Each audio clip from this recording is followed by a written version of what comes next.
Hey, what's going on? You know who it is. You know what it is. All right, you guys. Now that Kam Kam is officially in office, I'm going to keep giving y'all a reminder of who she really is and how she really feels about the so-called black community and what she did to the black community. At the end of the day, some people may have missed this video, so y'all need to hear it again. And I want y'all to take notes, write all this down, because this video needs to be shown and reviewed by a lot of us, and why we should not trust Kam Kam. She is not to be trusted. She is not one of us. She is not black. And another reason why I want a lot of my black brothers and sisters to hear this, so you guys can see that anybody that is supportive of Kamala Harris, y'all got to be suspicious of them, because her history needs to be brought out to the forefront of how she steamrolled black people. At the end of the day, I put out reports about her and other people have put out reports about her. But I want y'all to listen to this video. I'm using this audio courtesy of the Black Authority. He has a YouTube channel, really insightful channel, you know, really good content. I listen to the Black Authority a lot. He kicks that knowledge. I've been a supporter of him for a minute, but I'm going to play this audio. So black brothers and sisters, listen up. Do not trust Kamala Harris. And once again, she is not going to do anything for black people. Y'all seen that other video, but I'm going to let y'all listen to the footage. You know what I'm saying? I'll let y'all listen to it. You draw your own conclusion. And the conclusion should be is we can't trust Kamala Harris. She's not a black woman. She doesn't consider herself black, and that is factual. But listen to this audio. Once again, listen closely. Some people missed this video, but for the people that don't listen to the Black Authority, that follow me, listen to this video about your girl Kam Kam. It says Dateline San Francisco, with the growing recognition that prosecutors hold the keys to a fairer criminal justice system, the term progressive prosecutor has almost become trendy. This is how Senator Kamala Harris of California, a likely presidential candidate and a former prosecutor, describes herself. But she's not. Time after time, when progressives urged her to embrace criminal justice reform as a district attorney and then the state's attorney general, Ms. Harris opposed them or stayed silent. Most troubling, Ms. Harris fought tooth and nail to uphold wrongful convictions that had been secured through official misconduct that included evidence tampering, false testimony, and the suppression of crucial information by prosecutors.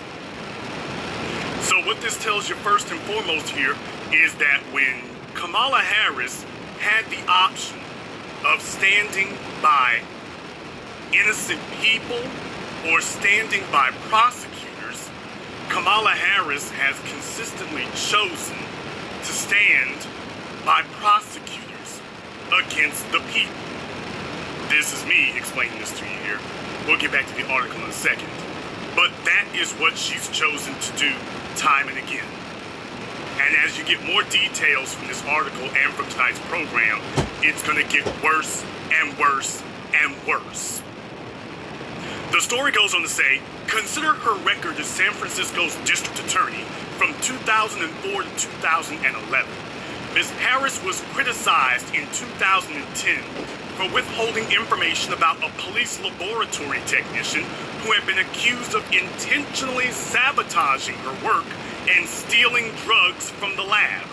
After a memo surfaced showing that Ms. Harris's deputies knew about the technician's wrongdoing and recent conviction, but failed to alert defense lawyers, a judge condemned Ms. Harris's indifference to the systemic violation of the defendant's constitutional rights. Let's be very clear about this for a moment, though. This is not Kamala Harris being indifferent. Kamala Harris has a very clear track record, and that track record is not indifference. Kamala Harris has a track record of hostility, oppression, and persecution of people in the criminal justice system, but specifically of black people. So she does not have a record of indifference. I wish she had a record of simple indifference. She does not have a record of indifference. She has a record of heinous prejudice, is what she has. The story goes on to say Ms. Harris contested the ruling by arguing that the judge, whose husband was a defense attorney and had spoken publicly about the importance of disclosing evidence, had a conflict of interest. Ms. Harris lost. More than 600 cases handled by the corrupt technician were dismissed. So Kamala Harris went to court and said that the judge was in the wrong. Did not take up the fact that, by the way, this technician is out here railroading people into jail because Kamala was a part of it and still is today. No wonder Nancy Pelosi and Chuck Schumer like her so much. She enjoys putting black people in prison as much as they do. As a matter of fact, the Republicans, this should be their candidate because her track record is of aggressively attempting to railroad black people into prison. If you thought this case was bad, it gets worse.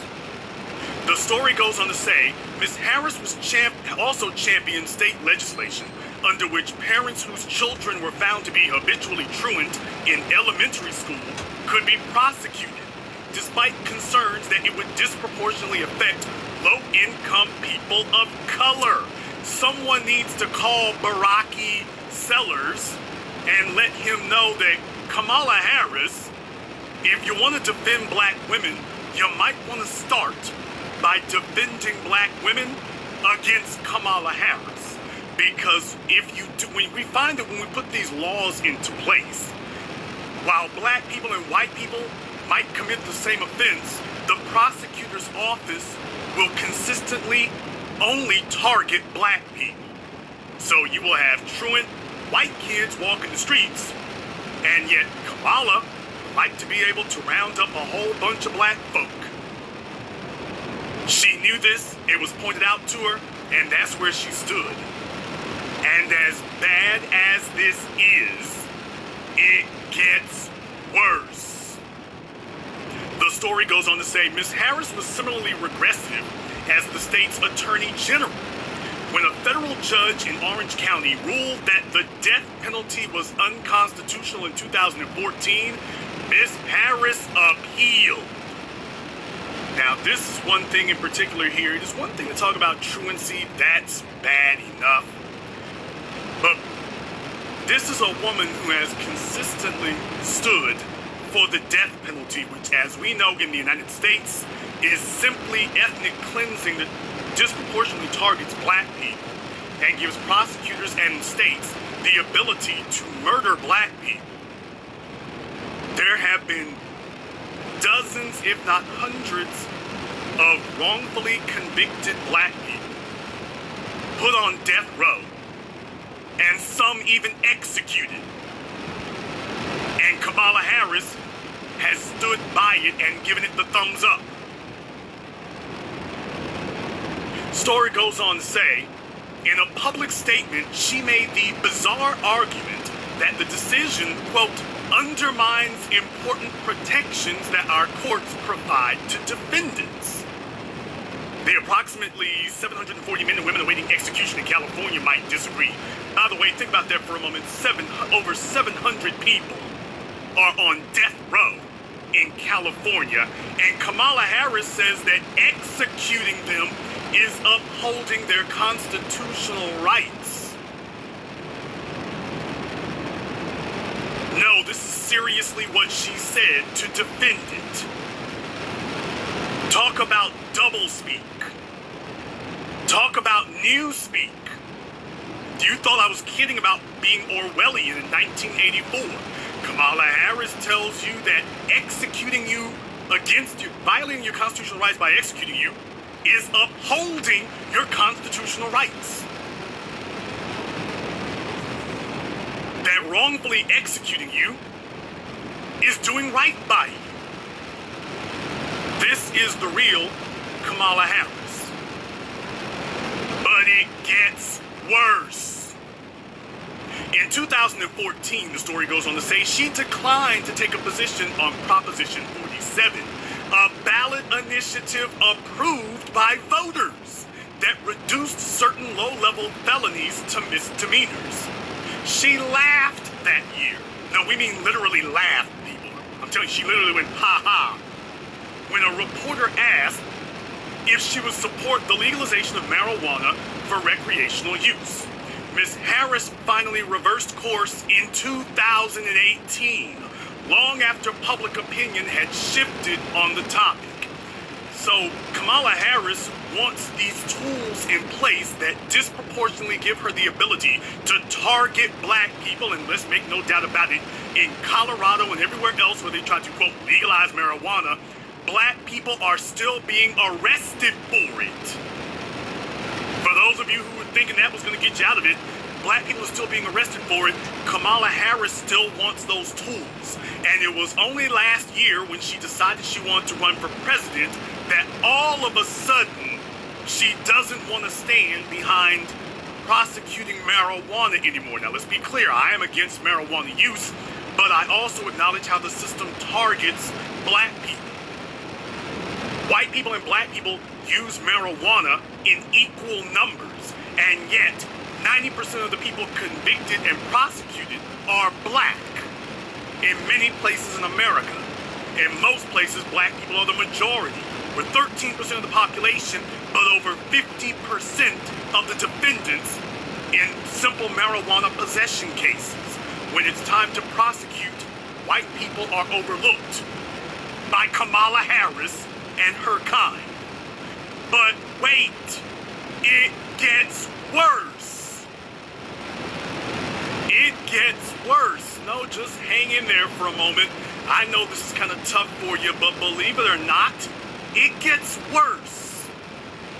The story goes on to say, in 2015, she opposed a bill requiring her office to investigate shootings involving police officers. And she refused to support statewide standards regulating the use of body cameras on police. For this, she incurred criticism from an array of left-leaning reformers, including Democratic state senators, the ACLU, and San Francisco's elected public defender. The activist Felicia Jones, who had supported Ms. Harris for years, asked, quote, how many more people need to die before she steps in? Remember what I told you before.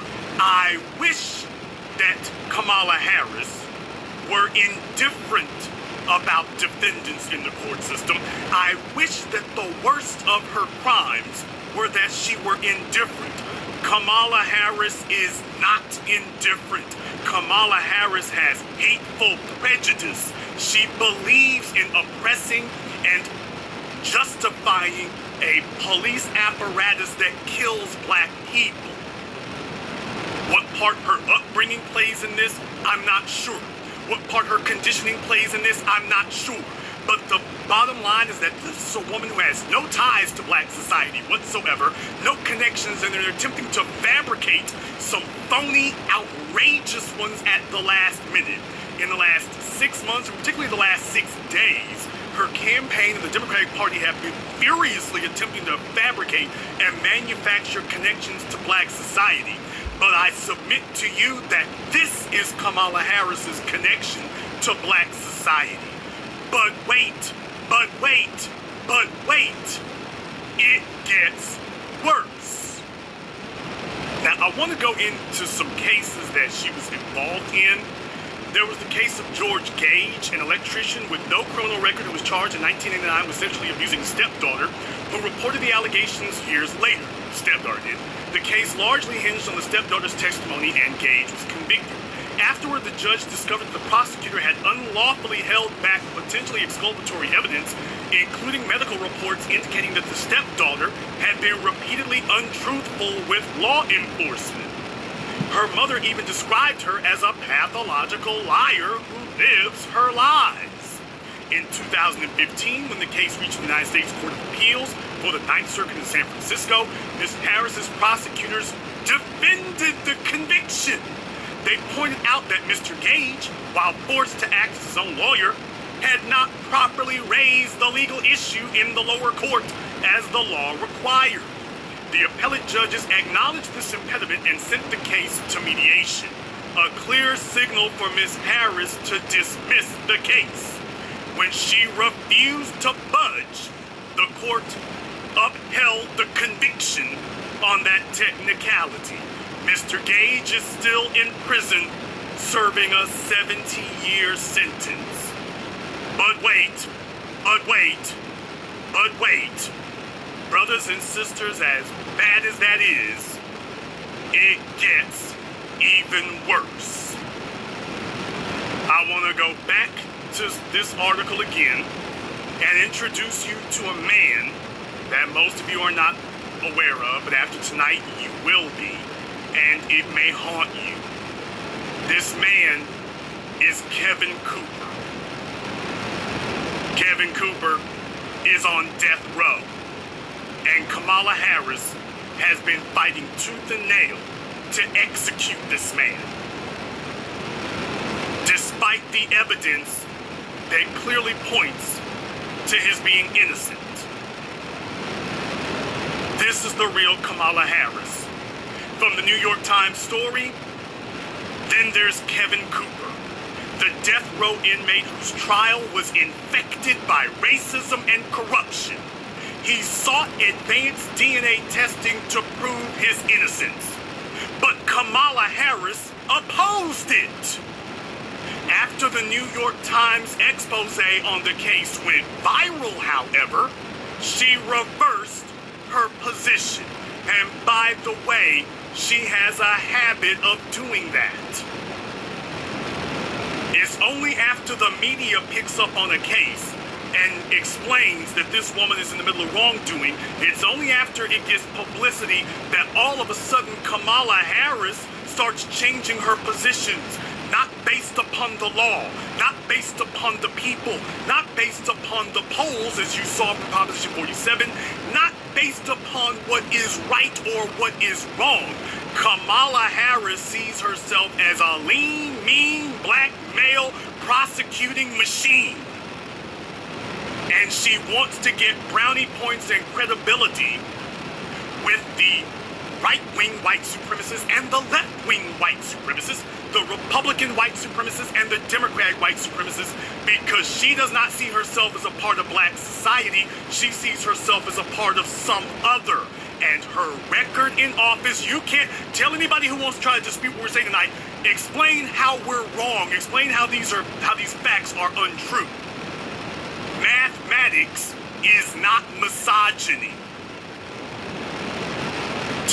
To Baraki Sellers, mathematics is not misogyny, fella. As I said, he sought advanced DNA testing to prove his innocence, but Kamala Harris opposed it. And after the New York Times expose on the case went viral, she only then reversed her position. All this is a shame, the story goes on to say, because the state's top prosecutor has the power and the imperative to seek justice. In cases of tainted convictions, that means conceding error and overturning them. Rather than fulfilling that obligation, Ms. Harris turned legal technicalities into weapons so she could cement injustices.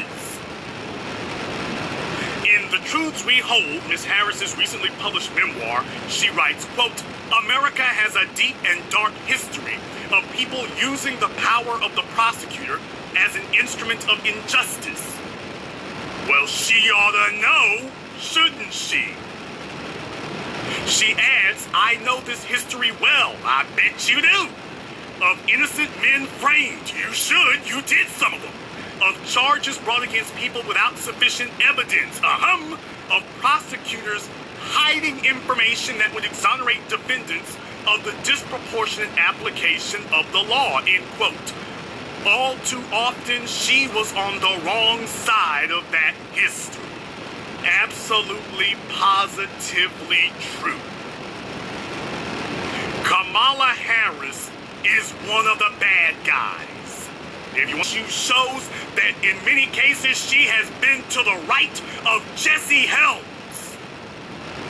Because at least in Jesse Helms' circumstances, he had to actually get through Congress to get his bigotry through. Kamala Harris has had autocratic powers to be able to do it and didn't have to get through anybody. Kamala Harris has only had to rely on her own personal morality and code of ethics, and as we have clearly demonstrated here to you tonight, she has none, except in the interest of prosecuting black people if she can get away with it. Okay, you guys, I just dropped a jewel courtesy of the Black Authority. At the end of the day, once again, a lot of black people, and particularly these feminist bed wench coons, ignored this, and they were still trying to endorse her. A lady who clearly has a history of railroading black men and black women. But then they tried to guilt trip black men and black women into supporting her and trying to say, oh, well, if you don't support her, you're a feminist. No, it's just that we don't trust her and we know that she really isn't for black people. But I warned y'all, a lot of black men and women have warned y'all about her. But this video needs to be replayed. Need to be, a reboot. Because she doesn't have our best intentions. She doesn't have any intentions for us at all. She more worried about the alphabet people. And by the way, some of you alphabet people that's in support of her too, y'all do know that y'all do know there were, people that had, gender identity. You do know she was putting those transgender women in, regular pods with men and shit. And you pretty much know what was happening with that. So she don't care too much for y'all neither. While y'all in support of her too. So she don't care about y'all neither. So I'm just putting that out there for you alphabet people. But yeah, nevertheless, this is Kamala Harris. This is who she really is. But she claims she one of us. She had ample opportunity to fix situations and she ignored it because she was worried about her record. And once again, look up the Jamal Truelove case. He was a black man out of San Francisco. He was he tried to do reality TV. He's doing, movies now. But he was wrongfully convicted of killing his best friend. He was in jail for like 6 years. They had overwhelming evidence that he was innocent, and Kamala Harris could have dropped the charges against him, and she wouldn't drop the charges against him. So this is your girl. This is the people that this is a person that certain people supported. This is a person that some black women supported and tried to attack Ice Cube in behind her and was saying, what did Ice Cube do for the black community? Oh, he did plenty for the black community. Ice Cube looked out for a lot of black actors and actresses. Okay. And like I said, Lisa Ray, she is a straight up traitor. If I was Ice Cube, I would never speak to her again. She tried to literally throw that man under the bus, a dude that helped her. Ungrateful nigga. But she wanted to try to be cool with fucked up feet Claudia Jordan trying to go against him and Selena Johnson behind this fake black woman. So what y'all got to say now? I know. Give her a chance. No. She made a mistake. She ain't even took accountability. If she made a mistake, how come she ain't apologized for those mistakes she made? Yeah, that's what I thought. But, I just wanted to give y'all the real. Thank you for listening to this video. This your boy, Town Business. Black people, black men, black women. Always stay woke. Be aware. Keep your eyes open. For real. Get prepared. You know what I'm saying?